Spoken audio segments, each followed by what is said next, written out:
And we're live for episode 2 of James and Mark Save the World. How we doing? We're good. I'm your How are you, host, man? Mark Zanetto, with James Hodge. How are you? Yay, I'm here and whatnot. Well, good, man.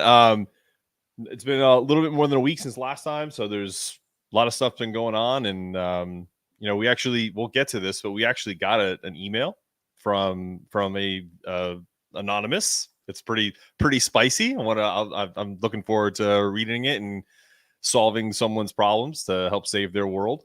So we'll get to that, but that's a little tease for later in the show. Oh, you guys stick around. Oh yeah.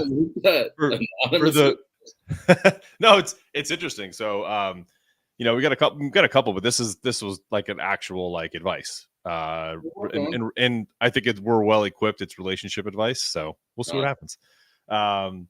But anyway, following up from last week, we got into a bunch of different stuff, and we talked about former number 1 pick Joe Smith's wife. Her name is Keisha Davis. Yeah, we did not have all the information for this wonderful. Yeah. So what we didn't know was that she's a former adult film star. And I sent that. What is he complaining about? Honestly, he married an adult film star actress, and I mean, I guess that's why he wasn't even madder. Maybe like when you think about when you watch the video, like he's mad, but he's not like, as you said, smash her phone mad. He's like so it kind of makes a little bit more sense now, because it's like, okay, I mean, he married a porn star. Like if he's mad and upset about the fact that she's being who she is, well, that's just on him. Like, don't marry a porn star if you don't want to be married to a porn star. No, I know. And so the backstory of this is they met after a BET Awards after party. He apparently approached her a couple times. They started chatting, talking about it, whatever. I think this is the most interesting part, is that so he didn't know anything about her background until he Googled her, and then that came up. And then the interesting thing is, this is something I showed you just via text. Like, this is what she was promoting on her OnlyFans. This right here is this is like her specials. Yeah. This is what I mean. I don't know. I think that's an interesting thing where, you can FaceTime her. You can basically have sexting. It's that to me is all right. Is she working? Is she she's not a porn star? I don't know. There's a off the screen now. You sure you don't want to keep it on? No, I just think it's just one of those things where, that's where I would have a hard time. Okay, she was a porn star in the past, but now she's going back to those roots, so to speak. What would you do? I mean, this is who this lady is. It's who she was. They got together, and if he didn't understand that going in, that's one thing. But you can't be mad at her for being who she is. No, I don't. What did he think was gonna happen? What did he think was gonna happen when money got tight? Did he think she was gonna all of a sudden become an investment banker? No, she was gonna earn the way she earns, and that is with the gifts that the Lord gave her. Sure. This was her on a recent podcast talking about the difference between her personal life and her business life. I did see no. Sorry. I don't consider, my personal, I just talked to Joe about that about a little while ago when we were arguing. I was like, my personal body count is low. I don't consider work. It don't matter. Oh, work bodies don't count. The 52 titles don't count. No. So you count the other. In case you missed that, she's been in 52 adult films. Right. 52. The bodies, and then you count the two. It's two different bodies for one for Kiss. No. And the other Keisha, me, the woman, you know what I'm saying? Her body count is low. Okay, but the porn star. But the porn star, she's outside. Yeah. What are your thoughts? Look, man, her there's a certain level though. I feel like I don't want to drift into the zone of slut shaming here. No, that's not. I don't. No, I don't. Look, now we can say she's delusional because she's like, oh, those are different numbers and whatnot. I mean, the only reason she's saying that is because she has an issue with it in terms of she feels judged by it. So, Yeah. you know, that like, yeah, we can say she's a bit delusional when it comes to that kind of stuff. But it's her, it's her life, her body. She can do what she wants. And if he's not going to get on board, then he shouldn't have gotten on board to begin with. Yeah, no, I agree with that. And I also feel like there can be a distinction. I mean, I personally wouldn't be with someone if they were a porn star, a former porn star. But I mean, from what I've heard from people that have interviewed them, they're usually the sweetest people. They're always very kind and, you know, endearing to, like, you know, because they're a performer. Like, I can't imagine, like, and you're a performer. I mean, you go on stage, you try to make people laugh, and these people like literally are around 50 crew members when they're doing this. So it's not exactly like this real sexy thing. It's a fucking job. Okay, I think what is important is you said that he Googled her and found out. When you and your lady got together, did you Google her to check and verify that that wasn't the case? No, I did not. Did you? What? I mean, obviously, you know, you were like, wait a minute, does she, like, of course, like, you got to check around a little bit. I mean, I have social media, you know, you might have, I checked different accounts and stuff like that, but I don't think I ever was like, adult film star next to the name. You never know. Like, she made some tape with some guy she dated 5 years ago. You know, you want to make sure that's not going to pop up when you're having kids with her. But even if that is the case, it's more about whether or not they disclose that kind of thing to me. Oh yeah, I just like, again, I think again, this was all to me just I think the betrayal of it, and he knew, like, you could just tell with that video, he was just like embarrassed, man. Like I didn't even clip this, but there's a video of him doing an interview with Vlad TV of talking about, like, and the best is, if you ever watch Vlad TV, like, he does a whole, like, what's your background, like the whole thing. He started the interview with, like, usually I go backwards, but since you're in the news about something specific, he was like, we're going to talk about that right now. So like he dove right in and talked, and it was like a 6-minute thing. Well, my thing is this, like, they're broke right now, right? They're broke. I think, yeah. I mean, they're having money. They don't have the money that they're used to having. If all of a sudden an NBA team offered him a contract, sure, he would take it and he would make that money. Because Joe Smith is a basketball player. Yes. And she, when money is tight, you know, she is who she is. So she's going to go get paid. Like, I mean, so it's like, I don't know. My take on it is very different, simply because this, like, I didn't know that she had this history. So I was like, oh, wow, that's crazy. But is it even really a betrayal when that's who?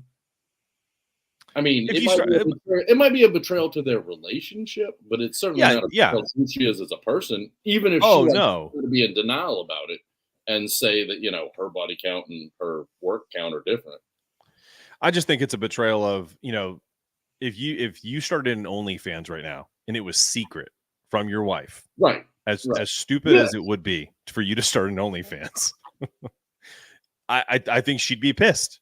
I don't know. I feel like I could make a few bucks. You think so? Yeah. Yeah, you might be able to. Yeah, because I can do, you know, slappity slaps and windmills and stuff. So.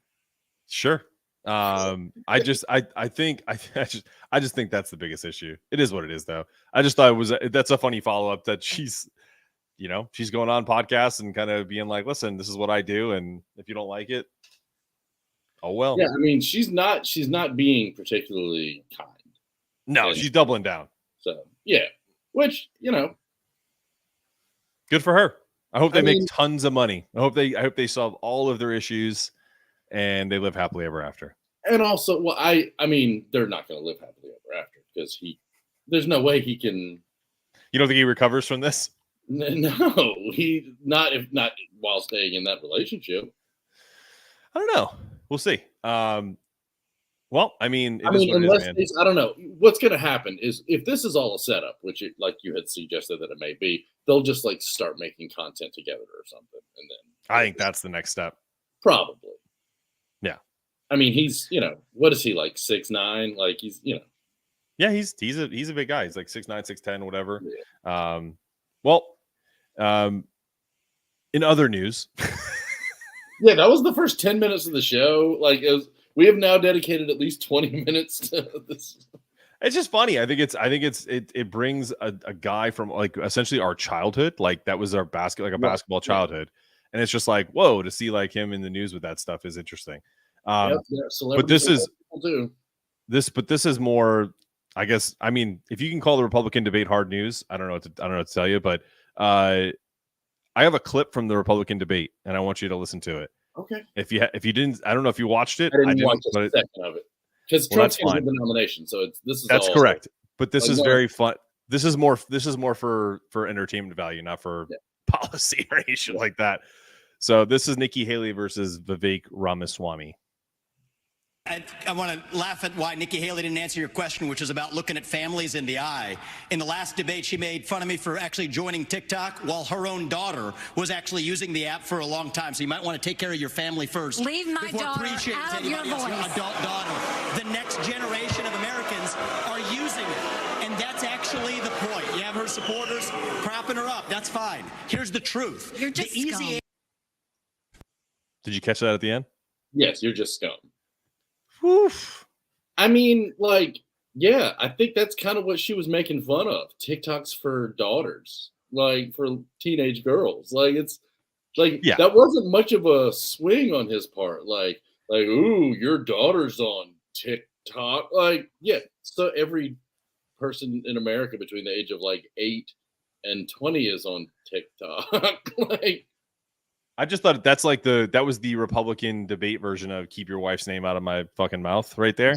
Right. Yeah. But she didn't walk across and, slap No, him. She didn't slap him. But she probably wanted to. One of the few ways I'd vote for a Republican is if she had. She slapped Vivek. Like, oh, this chick's out here dropping bodies on stage. We need a president like that. We need one that's like, we need to fuck around and find out president. That's why I wanted Hillary Clinton to be president, honestly. It's just like, think about all the people she murdered. So her husband could be you've seen the Clinton body count, like all the bodies she dropped just for her man. Think about what she'll do for our country. Like that's a president. What's the body count for the Clintons? Is it? I've heard that conspiracy theory is wild, but what's the number? Is it? What's the number? It's over 100. Over 100. It's well over 100. I like it. Yeah. And I mean, again, like when you're that big of a public figure, you can go through any public figure and find 100 people that they've known that have died in their adult life because they know thousands of people. And they somehow managed to, every person, like these conspiracy theorists, every person who's ever even been remotely connected to a Clinton and died, like they murdered them because Bill or Hillary or both were having an affair with these people. Oh, yeah. Yeah, like, I mean, like they even decided, like Vince, what's his face, that was that killed himself. Like apparently, according to the conspiracy theory, that was Hillary's secret lover. There's so much in that stuff. It's really fun to go through and read that rabbit hole, like read all that nonsense because it's nonsense, but it's funny. Totally. All right, well, I don't think we can wait much longer. I want to get to this anonymous email. I think you'll be. Because then we can go into some other stuff, but this is very interesting. This is to both of us. Ready? Okay. So James and Mark, I've been dating my girlfriend for over 2 years, and things are going really well. She's nice, supportive, all those things. We just started living together, and for the most part, we get along. But there are 2 major issues I'm having, and don't know how to approach her about it without ending the relationship. Okay, so one, she's really messy. She's like, he says. I'm assuming this is a he because it's anonymous in Ohio. She's really messy. So this could be a lesbian relationship. I don't know, but it sounds like this is coming from a guy. I'm not sure. Okay. She's really messy. I'm not a neat freak, but I pick up after myself because I'm not a pig. She does not. She leaves dirty clothes on the floor in the bedroom. Most of the time doesn't clean the dishes in the sink. Our dishwasher is broken, so she says she's letting them soak, and that's in quotations, and she'll get to it later. It drives me crazy, and it's like a battle of who will break to first to clean it up. That's the first issue. Would you like to get to that first before I continue? The first issue, like, I don't know how old they are. Do we have... See, okay, so, ladies and gentlemen, if you send us in an email, if you want it to be anonymous, or even if it's not anonymous, we need to know information like how old are you? How old is the person that you're in the relationship with?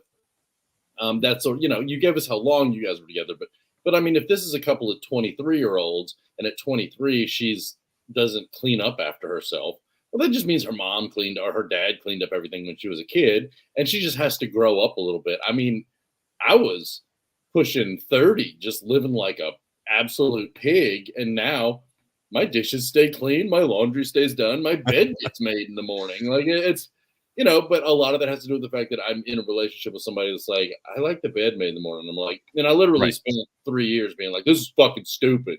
And now, like, it's nice to get in bed and it's actually made. Like, I actually like that. So it's like I came around. It's just you old. That's just you being old. I love that. I mean, it's like, the sheets are all wrinkled up and knotted, and you just climb right in here. This is really good. Okay. Well, I agree with you. I think it does, because I used to be a lot worse. I still probably have my issues with like getting things done right away, but I'm like you. I've spent like time being like, this is stupid. Why do I have to do this right away? That kind of thing. It's so much nicer to live in a clean house. It's true. I didn't as a kid, my dad was a truck driver, so he'd be gone for like a week or two at a time.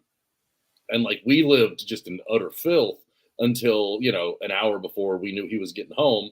And we just all ran around like chickens with our heads cut off, getting the house cleaned up so that, when dad got home, he didn't walk in being like, what the hell have I been working for? Right. And so, but like so it was funny because when Cass and I first started dating, I would, like when I would stay over at her house, like if, because she had to go to a job and I tell dick jokes for money. So like our schedules are different. So like I'm just laying around all day. So I would like do the dishes and she'd come home from work and be like, oh, you did the dishes. This is amazing. And so I was like, oh, I think I might do the dishes again. So, yeah, it is interesting when you. The advice is don't criticize her for when she doesn't do the dishes. Just overwhelm her with praise when she does clean up. Just be like, and not even in like a condescending way. Legitimately be like, oh, holy, thank you. Oh, that is so, like, it's amazing how much more effective that is. Because if you tell somebody, oh, you're a nasty pig, clean, like, how can we live like this? They're going to get defensive.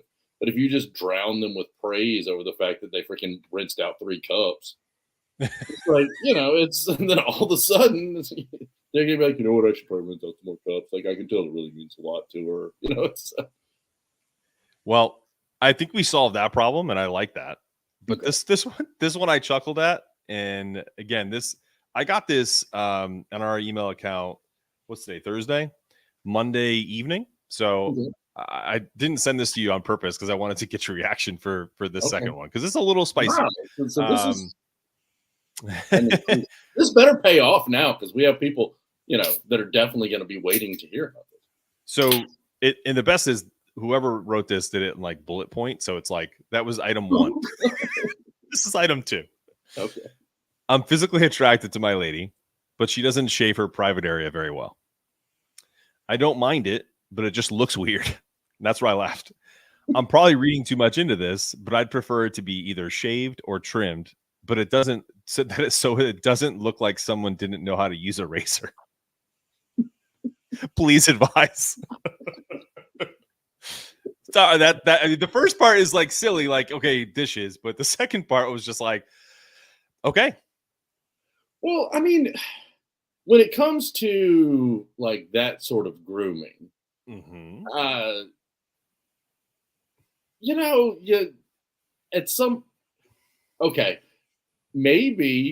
maybe I think what we found here is this is a relationship where he's significantly more invested in the relationship than she is. Probably. Because they're still fairly early on in the relationship. She's not grooming. She's not doing any dishes. Like, it's pretty early for her to already have given up. So I think what he needs to do is maybe buy her some flowers, start treating her a little bit better, and see if they can get the romance back. Because otherwise, they're, other than an accidental pregnancy, this relationship's not going to. My only thought was, do you ever also? I want to see what is weird. What does that mean? Is it like right? There's no pictures. Thank God. It like is this a hairy butt? Is this a hairy butthole situation? Like we did a follow up, dear viewer. Like, Yes. is this a she needs to, wax the back door kind of thing? Is this it just looks like a big circle? Like what? Like I'm sure you've run across some, especially like Eastern European ladies where it's there's a lot going on there. Like, wow, that is a significant amount of body hair. But I mean, I think personally, since we're being very kind, I wonder if she's never been to like a spa of sorts. Could you kind of get her a waxing session at the local spa to get it done like that, as kind of like a kind of pushing in that direction? No? I mean, like, okay. My thing is this. When you start, whatever you start with is fair to expect. So if the first time they hooked up, like this was like a perfectly groomed, like whatever, like wow, she was ready. Like she this has nothing to do with me. She just needed somebody to see this. Like if that was what happened early on, then and then that phase, like then I can understand his concern. But like if she's always just been a mess when it comes to that kind of stuff, then like, But I think that the first topic kind of correlates into the second, don't you? Like think about it. Like she's messy. She doesn't care about certain things. I don't care if she's 23 or 43. If rule one is you don't clean up after yourself, you're not going to take care of certain areas that are sensitive to shave or do any like kind of type of grooming. I think you kind of almost have your answer right away that this person does not really give a shit. I think you said that earlier. Like, I mean, I don't think I think you're right about the investment in the relationship. Yeah. I mean, and again, that could be an exaggeration. This could be an incredibly loyal, dedicated, wonderful person, and she's just a messy person, and she's got a big bush, like whatever. That's not what he says. Right. But anyway, all right, hold on. Reread the descriptor again. What was how did he actually describe what was happening? I'm physically attracted to my lady, but she doesn't shave her private area well. I don't know. Like, does it mean like it's crooked? That's what I'm thinking. I feel like it's like I don't. And the best is I don't mind it, but it just looks weird. Well, like, have you ever been with a girl that went and she got waxed and the waxer sucked? So like instead of it kind of looking like an exclamation point, it was like an italicized exclamation point. So like those kind of things, it's like, oh wow, that's not a landing strip. That's more of a crash pad. That's one of those runaway truck ramps. I just love that. I love asking for advice, but then also backtracking, being like, I'm probably reading too much into this, but I'd prefer it to be X, Y, shaved or trimmed. He doesn't want to sound like, look, he has a legitimate concern. That's it's legitimate because it's his concern, and he's a real person, and he's allowed to have these concerns.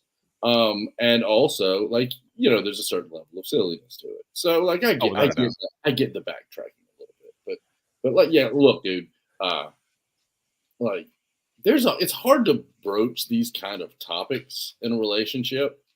Like, what are you gonna? I mean, unless you can find a really funny way, which is hard to do because people are especially sensitive. Like, I'm lucky. Like my wife. She is one of the few women I've ever met that when she's PMSing, I just be like, "Oh, you're about to start, huh?" Yeah. And she doesn't get mad. Like she's like, you know what? I think I am actually. You're right. Yeah. And like that's kind of one of the like cornerstones of our relationship is that she's self-aware enough that when she's when those things are happening, she's willing to acknowledge and accept. Oh yeah, and it's almost a relief to her because she's like, oh yeah. I'm not mad right now. I'm just so, but that's, I don't know. I would almost want to think on that one. We may have some more advice for you next week, buddy. We'll have to get back to you on that. But as it stands, mostly, if it's not clean enough for you, then clean it up yourself. Quit bitching so much. Also, I don't know, watch some 70s porn and get into it. Like it's.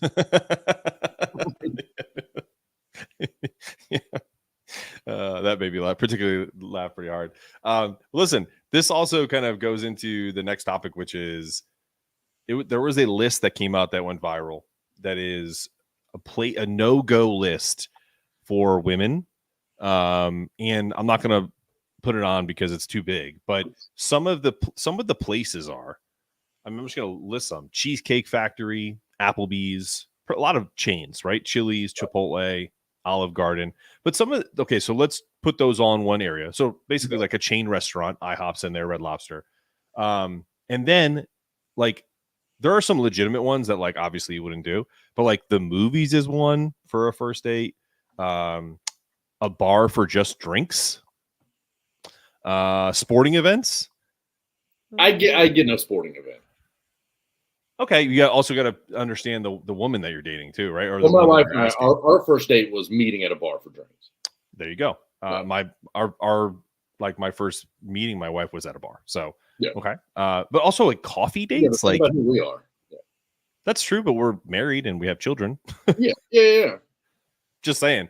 Yes. I don't know, like the Starbucks and like the coffee dates, like that's weird. That's a fucking really weird one. Like, but this is one of those weird, like modern sort of flawed modern feminist take on like if he doesn't value, he doesn't. It's like, hey, look, so, if you want to go to Ruth's Chris for our first date, I'm happy to let you take me to Ruth's Chris.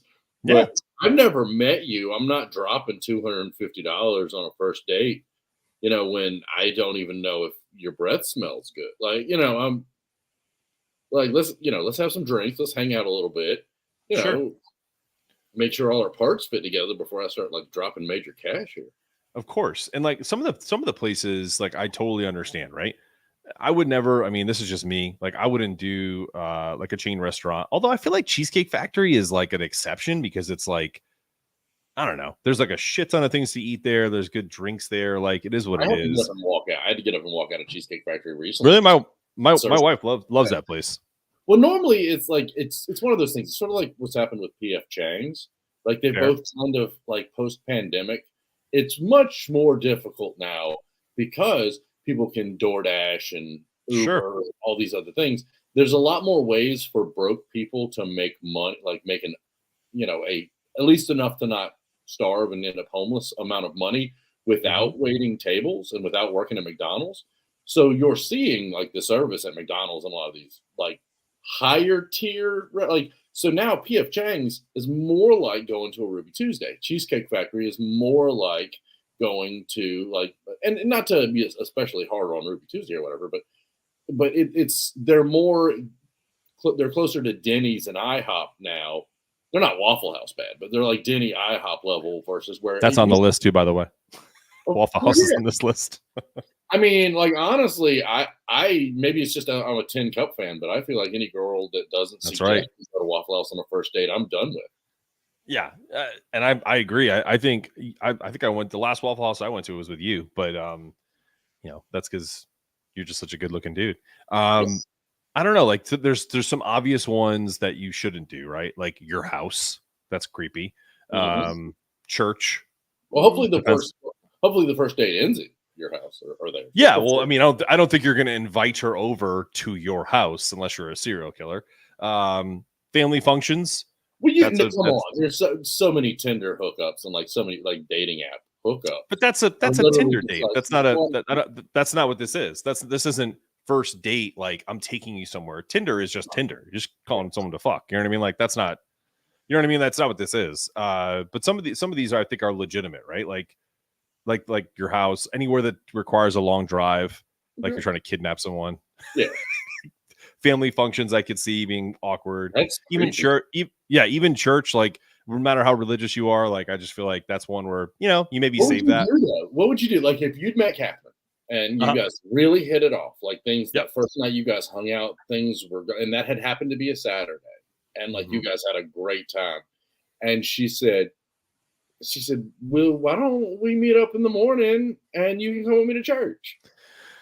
I'd say would that have been would you have been like peace out? No, I definitely would have went with her to church and really sat there and been like, I not know what to do. And yeah, that's game over for me. Like that's game over for me. I don't care how cool. Because here's the thing: we've all been hoodwinked by a girl that we thought was incredibly cool that first time you hung out. But like, so you got to be real careful about where things are going. And if I get it, end of that first night, like things went really well. And then she's also like, when we get up in the morning, when she go to church, that's when you're like, run, motherfucker, run. I think you're spot on there, but it's hard for me to go back and be like, I couldn't do I would give it a shot. Like, you know what I mean? Like that's probably my downfall and why I've had bad relationships in the past is like, I'd be like, let's just see what happens. You should have grown more as a person by now. I know. But yeah, I just thought that's just such an interesting list. Like, and it's basically like no chain restaurants and no cheap dates is essentially what it is, which I think is they want you to drop a significant amount of money on them despite the fact that they're a stranger, because they want you to assign them value before they've earned value. Right. I think if you're going on a date with someone, they've earned some value because you've mutually agreed to like meet somewhere. But I think what bothers me about this list is like, just because someone is spending extra money on you doesn't necessarily mean that they appreciate you more. Like I could learn a lot more from a person just sitting down and having a cup of coffee and like having a conversation, or just like having a beer and like talking to them, like just like actually listening to who they are as a person. The people who would adhere to that list are the people that aren't getting into a relationship because they're looking for a person to sit and laugh and live joy. They're looking for a provider. They're looking. Oh yeah, I agree. Take care. And let's be honest. If you have that list, you already have a kid. Like, so it's like take care of the child. Like that's what that is. No, that's totally fair. Okay. No, I thought that was interesting, and I wanted to talk about that. That's so funny. I think one of them is bowling. I love bowling, but I would never take a woman on a date to bowl until we've like actually been dating for a while. But like if you were like a fire bowler, I am. Would that make you more likely to or less likely to? I mean, I'm a really good bowler. I still wouldn't do it. I just think you look like a fucking nerd. What about pool? Would you go play pool? I'm shitty at pool, but if I was really good, maybe. Something about balls banging together might turn her on. I don't know. Yeah, slamming into balls and stuff. Naughty. I don't know.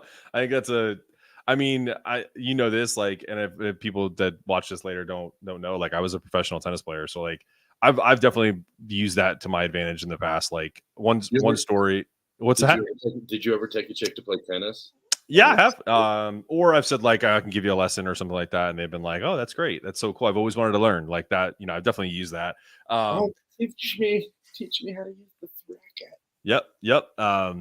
I've done a driving range before because, as you've seen, like I'm a pretty good golfer. Like I hit the ball pretty far, so like that always, I don't know, something about like physicality can make a woman kind of be like, oh, like he actually is not just a slob, or just like, like, or just, like he has a skill, right? A special skill. I like to punch a disrespectful guy at the bar on the That's good too. Like that's it. Like just show her like straight up, yeah, I can kick some ass, and like that's pretty much. Have you ever gotten in a bar fight and then gone home alone that night? No. I can I tell you, I have a story from LA from when I was 21 years old. I literally was blackout drunk at a bar called Birds. And the reason why the place was called Birds is there were stuffed birds everywhere. I don't even know if it's still around. So if you're from out there and there is, let me know. It's a pretty awesome place. And and this is when you could smoke in a bar. I had my arms on the bar like I'm doing right now. And some dude bumped into me, and I must have spilled my beer on him. And he turned around and took his cigarette and put it out on my arm. And I was so drunk, I just looked at him as he did it, like you think I'm like sober enough to feel that, Dad? and I took my beer glass and I smashed it over his head, and it started an all-out brawl. Right. So, but I also woke up in a strange woman's house that night. Right.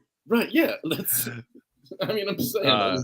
Sorry for anybody that's a family member that's watching. But no, like but you're right. Like I just feel like it's if you when you assert like a dominance of any kind, it's genes, genetics, DNA, whatever. It is what it is. But no. Go ahead. Go ahead. No, go ahead. I lost the thought. It didn't. The thought bubble started to form, and then it turned to a zero. So we'll move on from this, but the thing I was going to talk about, kind of pivoting off of this, is we kind of joke around about like I think it's important for there to be like body positivity in the world today, but you don't see it a lot with men. You know what I mean? Like you see it a lot with women, like, you know, Lizzo and like, you know, people, if you're a bigger woman, that's okay. You know, love your body, all that stuff. Well, recently, and this has something probably to do with some celebrity stuff too. One of the men who is on the finalist list for the sexiest man alive is this tub of, I want to call him fat, but he's an offensive lineman in the NFL. So okay. There he is. Look at that sexy bastard.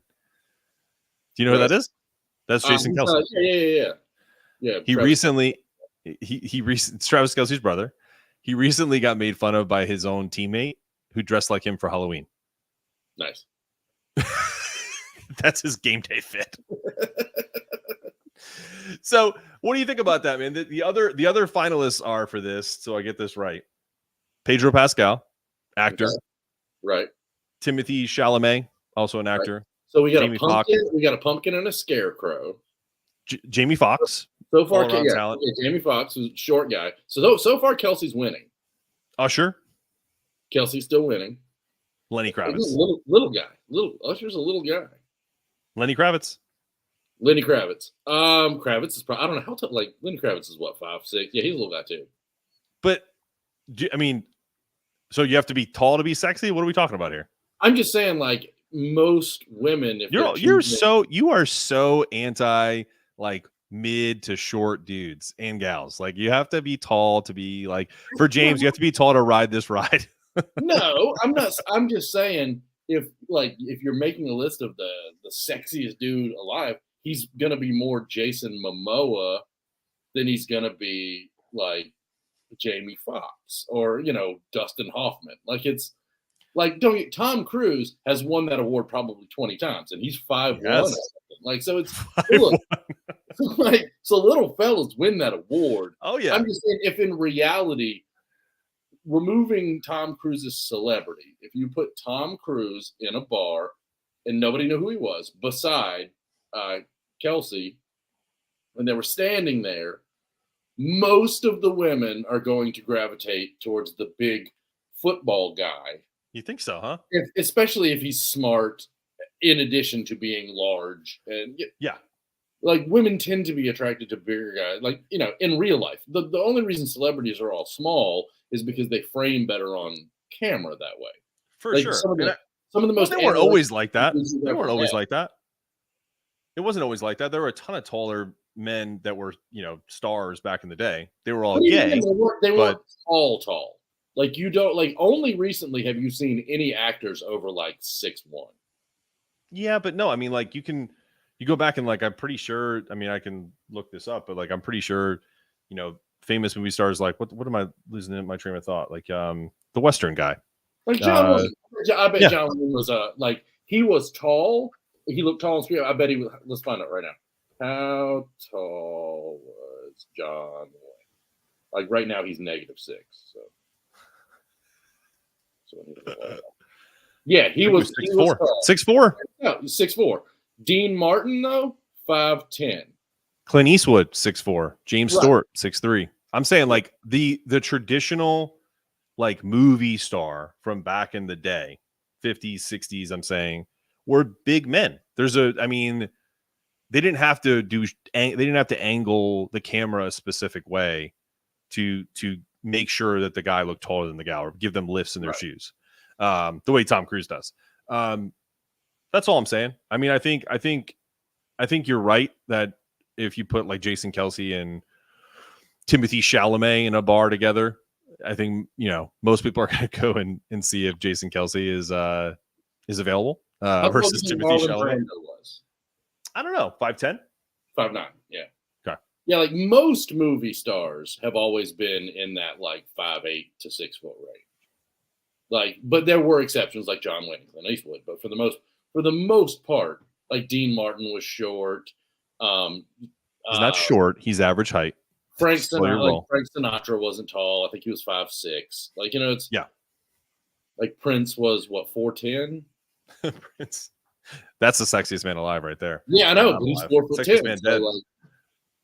like, But no, I am bringing that up because we're gonna jump into sports here in a second, but also because that's the kind of body positivity I want to see as well. Like the minute that we can get Bert Kreischer's fat ass on Men's Health on like the cover of it in like a Speedo, I'm in. Like I'm fully in. I'm fully in about body positivity because you never see. No, but you never see. Can we just be honest about it? We can be honest about stuff like this. If you're going to do a Sports Illustrated swimsuit model with bigger gals, which if people like the look of a bigger woman, that's great. Good for you. I'm not body shaming. But if you're on the cover of a magazine, like you don't ever see that with men. Show me the Men's Health with me on the cover. I mean, okay. So, by the way, I'll have to send you a link to it. For anybody there's a really funny comic. She's from North Carolina, named Maddie Weiner, and she's got a great joke about like the plus size model things. And okay. she's like, because Maddie is full figured herself, and so, but her whole joke about it is she's like, yeah, I guess I'm supposed to care that there's plus size models, but they're all shaped like, she's like, where's the body positivity with the chick that carries most of her fat in her neck? Like, where's that model? Where's the Walmart body models? Where's the Waffle House model? Like, let's see the girl that works at Waffle House. Like, if we're going to be body positive, let's stop getting hot, chubby girls. But I will say this, and that's a great bit. I'll have to check it out. If you feel that you can get away with saying this to someone, you should try it in public. You should say, "Oh, honey, you look beautiful," or whoever you meet, and you say, "You look just like Lizzo," and see the response that you get back. Yeah. If we're okay with body positivity, if you think Lizzo is so beautiful, nobody is. Like I know it's a lie. Like it is a lie, except in the fact that we shouldn't. The whole point of all this stuff was to stop people tearing people down for those things. And so it's not nobody's really being like, the healthiest body weight you could have is 294, sir. Like that's nobody really thinks that. Nobody really thinks that you're healthy.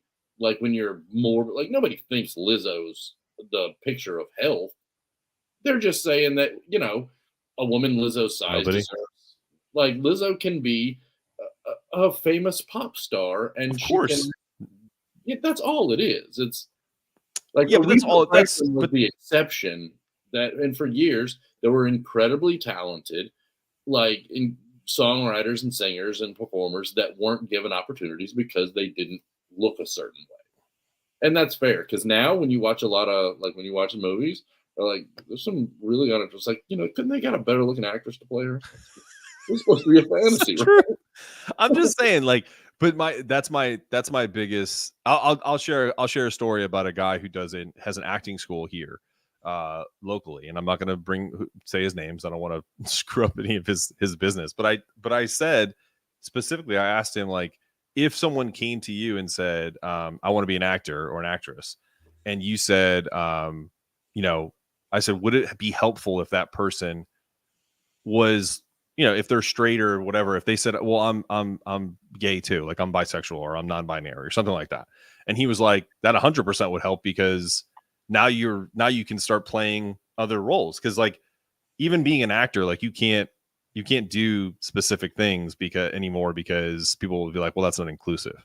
So because you're not representing the LGBTQ plus community, like that kind of thing. So there are plenty of people who are taking advantage of that. Of course, and as they should. But no, I don't mean it that way. I mean, there's plenty of people who are taking advantage of it by saying they are a specific gender or not. You think that's cool? That's fine. I don't care.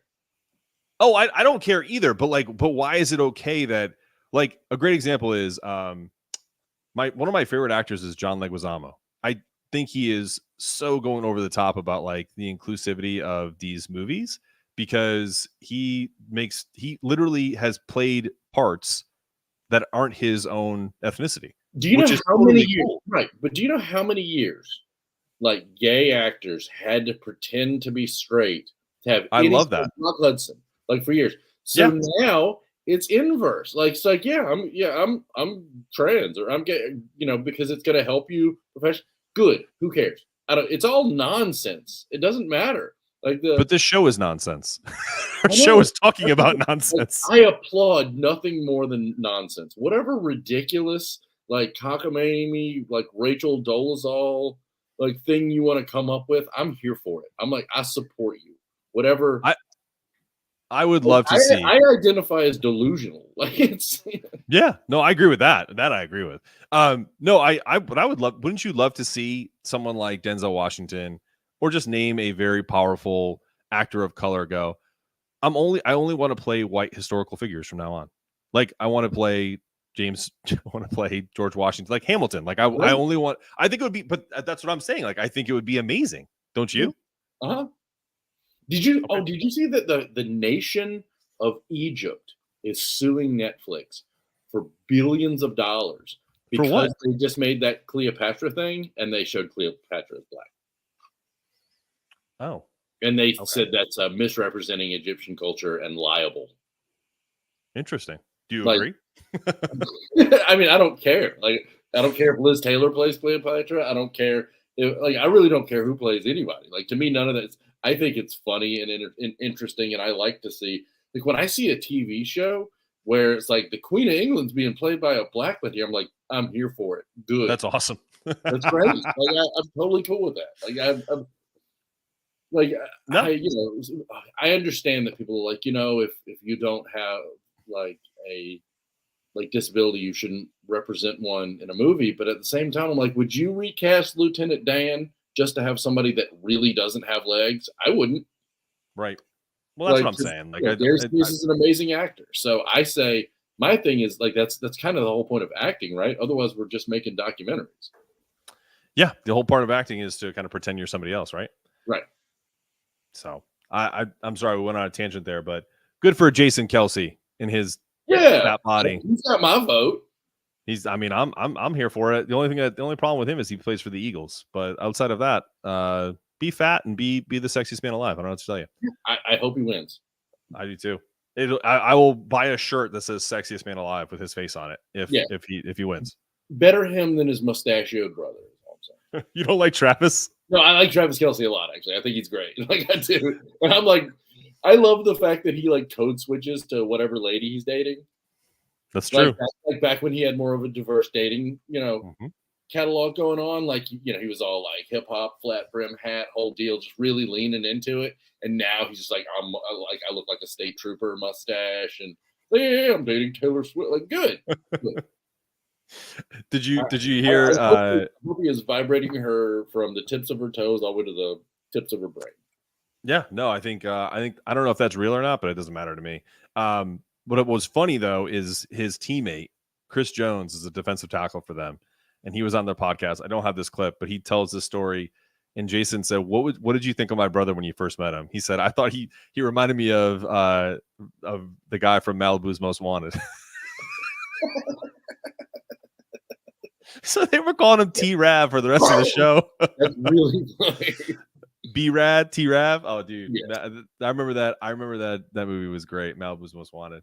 But yeah, I mean, he is kind of is that guy. But like, someone made a comment the other day about this guy Max Crosby who plays for the Vegas Raiders, right? A white dude covered in tattoos. It's so hard to say. End. Vegas Raiders. What? I know, right? Sorry. So it was in their locker room, and he's like rapping with people, and like listen, people are like he's trying to act black. It's like it's so ridiculous. Like, and it just reminds me of how people who never played sports, like when you're assimilated into a group, and if you're playing football or basketball, and it's a predominantly black sport, like if you like that music, you're going to also be a part of that culture. Like, I don't get the problem there. People have to recognize the difference between what happens when you have an exclusively male, especially built around competition, group of people who spend a lot of time together versus like that's where the whole that locker room talk thing that Trump oh well he said that in the context of no you're trying to give him a pass for doing something. Like, go into any sports team, you're not going to hear more, like you're never going to go anywhere, or military unit, like there's more racial jokes, like the most offensive, horrible things you can say and do is what they all do. And I think that's one of the reasons why guys get so mad about the whole like mansplaining thing. It's like, oh my God, I have been going so far out of my way to treat you like with respect and kindness versus the way I treat dudes, and I'm still getting dumped on because I was mansplaining to you. It's like, yeah, come actually work with a group of guys and see how they actually speak to each other. And either, like, if you want to be an equal, then you have to deal with the fact that we're going to roast you for having a dumpy butt. Like, it's, I mean, think about some of the horrible things you and I have said to each other, just out of pure fun, good times. And yeah, I mean, it's to me, it's ridiculous. I mean, if it's mean spirited, there's a difference, but kind of have to be. I don't know. I feel like you have to be involved in that kind of culture your whole life. Like it's hard for someone to be dropped into those situations without them being horrified. Right. Just to be completely honest, right?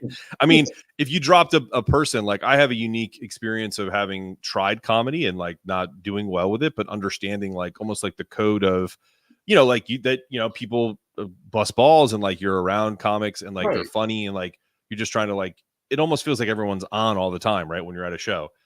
Do you ever like go to a party and try to seek out someone that is similar to you, or like I think there would be a difficult for someone that's never been around that level of kind of back and forth to then be inserted into that environment. I mean, I can usually tell who's going to last in comedy a lot more based on how they are, like either in the green room or standing outside, than how they do on stage the first few times. Because, if they're, people can be a real mess on stage, but if you can tell they're funny and banter and confident, or you can see somebody have a good first couple of sets, but then when everybody's standing outside, they're like awkward and weird. You're like, yeah, this isn't gonna last. Because like anything else, it's all so, to a certain extent, networking and socialization and skill, and like that kind of stuff. And if you don't have those skills, you're not gonna make it in comedy. Like, you've got to be able to stand around and bust balls and have a good time. Oh, I agree 100%. Well, I wanted to switch this. I messaged this to you a while back. I think I'm curious about this topic. How do you think, because I said insert like someone into like a awkward situation. I think the most awkward situation you could possibly be into right now is if any of our children were dropped back in time in 1986. How well do you think they fare? You go. I would assume, Alice, out of my children, Aiden, like, probably.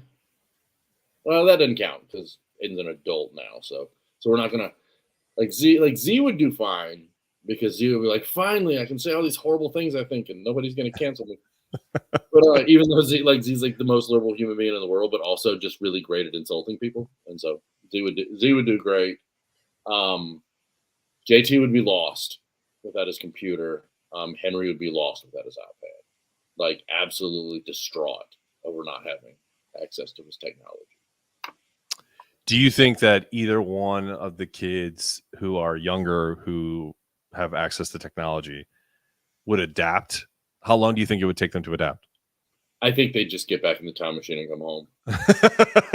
Say that's not an option. Say that's not an option. This is horrible. Like, I mean, I feel like it's one. I think kids are kids, so they would just immediately find other kids and they just hang out and they figure it out. And like I raised my kids to be whatever the norm of their time has been. So like with the older ones, it was they had the tablet, kind of this, that, and the other. Now it's got to be an iPad and an iPhone and all those kind of things. Just like when we were kids, you went to school, there was that one weirdo kid whose parents didn't have a TV. Mm-hmm. So they didn't watch TV and they always smelled funny.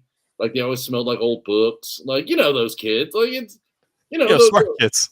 No, they weren't usually smart kids. They may do okay in school, but that was just because they were so bored out of their mind they actually did their homework. Like they were mostly just weirdos. because they had none of the social references that we all had. When everybody's sitting around talking about what their favorite show was. Well, oh, dude, did you see Whatchamajig last night? They were like, I don't know. We don't watch TV in my house. And you just want to hit them in the face. Like, oh, God.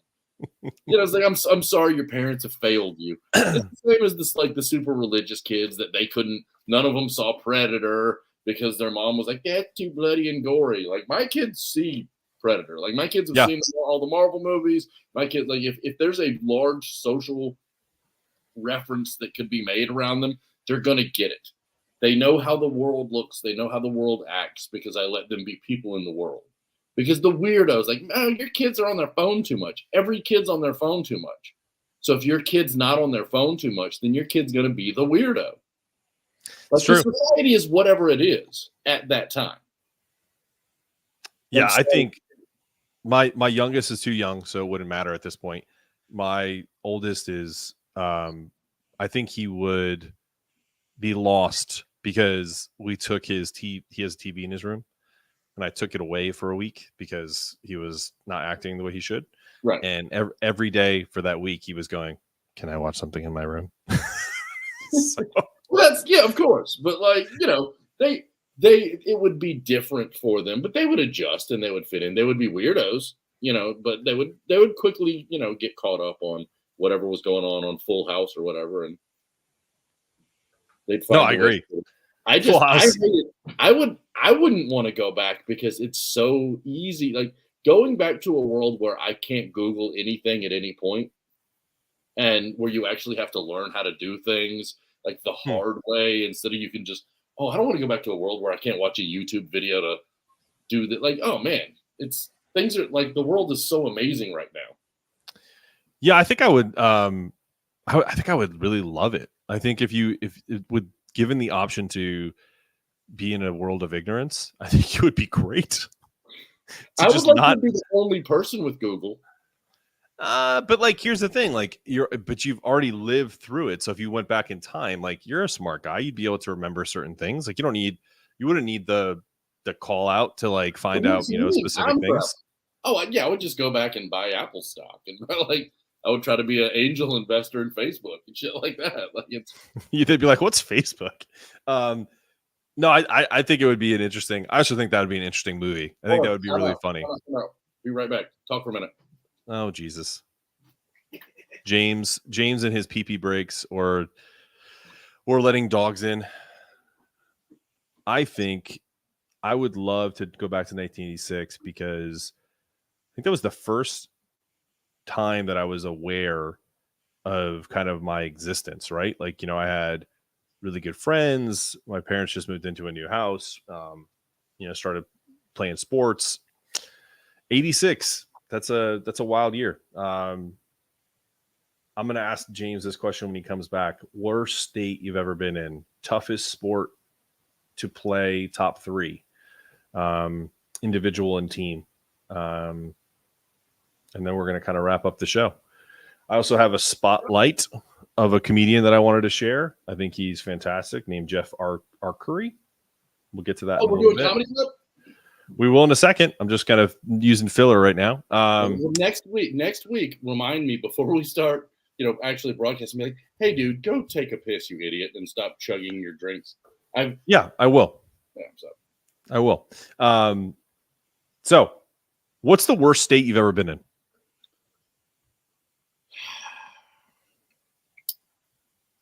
West Virginia is pretty bad because so I've been in all 48 of the, like, contiguous states. Mm-hmm. Like,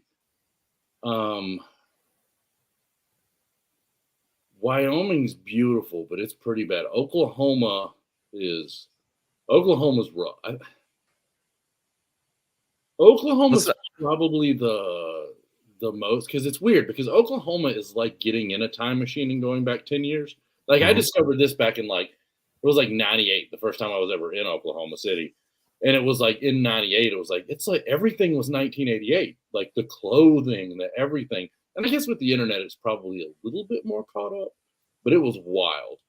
Sure. West Virginia is just depressing, like super duper depressing. Utah is creepy, like creepy. It's beautiful, but it's super creepy. Yeah. This is a don't name 10 states that all are going to hate you now. Just name one. No. I hate everywhere and everybody. So it's fun. What state what's the worst state you've ever been in? Well, there's like 12. Florida's amazing. And but that's the thing. But the whole point of what I was getting to is the worst possible states, like the absolutely worst. There's also some, like the mountains of West Virginia are beautiful. Like the topography of Utah, beautiful. Oklahoma, there's some like true, like, so even the word, like some of the best actual places. Like, have you ever been to Mississippi and to Alabama? I have. It's beautiful, truly beautiful. Like, so remember, it's not the place, it's the people. I agree. My point is like, in terms of experience, right? My worst state, if I had to pick just one to follow the rules, would be Kansas. I was trying to narrow it down. Yeah. Kansas was the worst for you? Mm-hmm. I like Kansas. I didn't like Kansas for two reasons. One, the length in which to drive through the state obviously is incredibly long. You feel like you're in Kansas for like 200 years. Yeah. Really? There's nothing to fucking see. It's just flat lands. I know, it's cool. It's like there's a couple of spots in Kansas where it's like you're sitting on the edge of an upside down contact lens, and I think that's just cool looking. That's one. That's the one reason. The other reason is I wasn't driving. My buddy was driving my car, and he got a ticket. He was going like 102, and the state trooper was just a complete douchebag.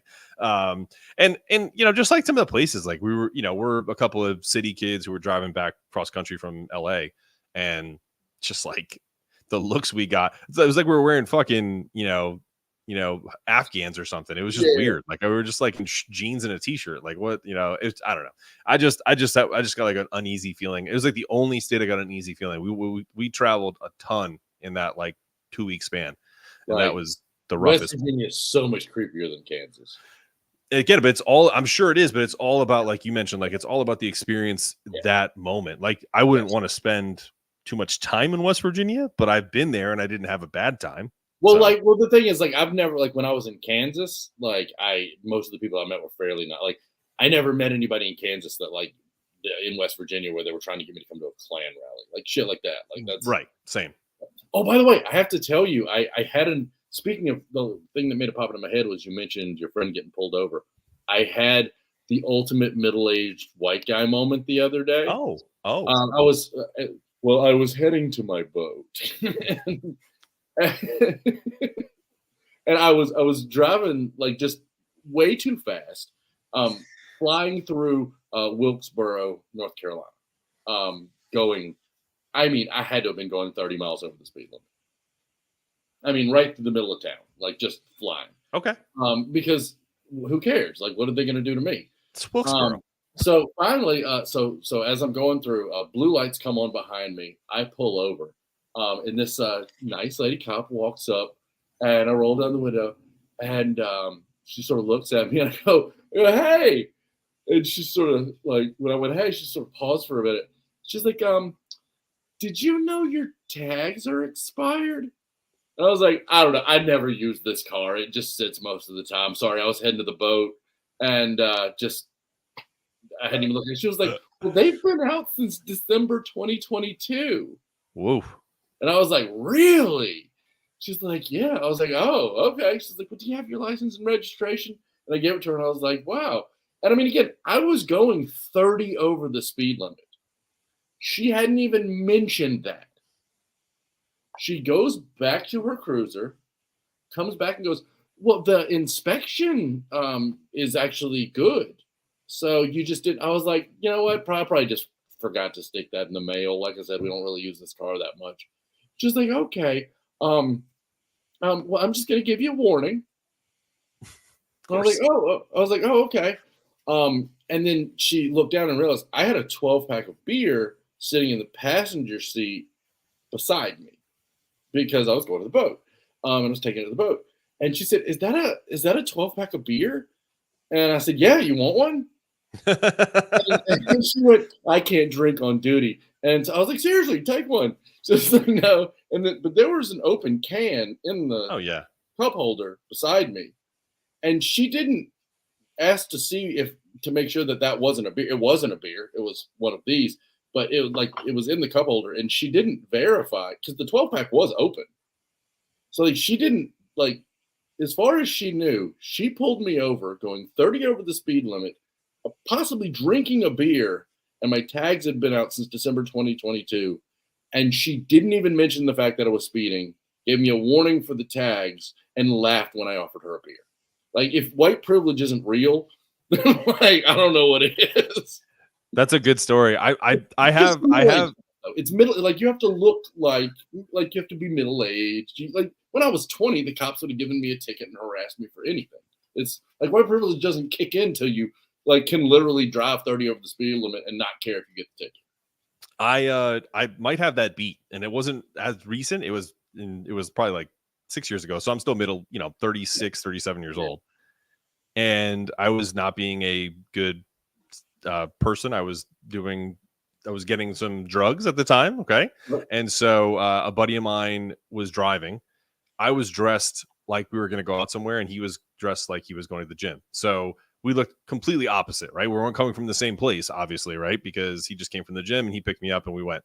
And so we got said drugs, and we immediately got pulled over by a truck. So it was an unmarked like detective or whatever, right? Yes. And so this guy comes out and he's got his medallion badge around, and he comes to my side, and we roll down the window and he peeks his head in. He goes, "Where are you guys coming from?" And we literally said opposite things. So I think my buddy said the gym, obviously, and I was like, work. And like he was like, all right, I'm gonna need y'all to step out of the vehicle. So I stupidly had said drugs in my pocket. So in my mind, I'm going to jail right now. Right.